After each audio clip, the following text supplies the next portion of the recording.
All debt is bad is one of the most expensive myths going.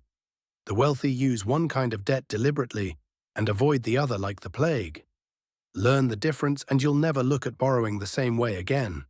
Here's the entire rule in one line. Does the debt help you buy something that grows or earns, or something that shrinks? If what you're borrowing for goes up in value or puts money in your pocket, it can be good debt. If it loses value, it's almost always bad. Bad debt is high-interest borrowing for things that lose value. Credit cards, buy now, pay later, store cards. You pay a fortune in interest to own something worth less every day. This is the debt that quietly wrecks finances, and clearing it is priority number one. The worst hides in plain sight: the overdraft. Most major banks now charge a representative rate of around 40% a year, worse than many credit cards. Just a few days in your overdraft every month adds up fast. Treat it as an emergency, never a habit.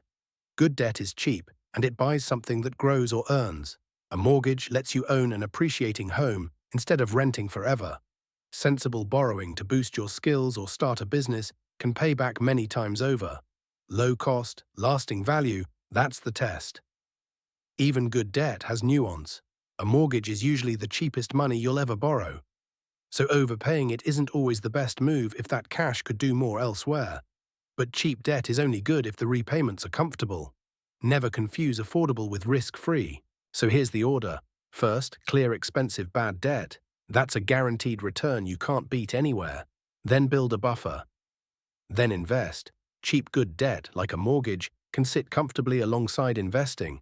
Fix the emergency before you optimize. The real shift is seeing debt as a tool, not a moral failing. Used carelessly, it enslaves you. Used deliberately, it builds. The wealthy borrow cheaply to own things that grow and never pay high interest for things that fade. Good debt builds, bad debt drains, and knowing which is which changes everything.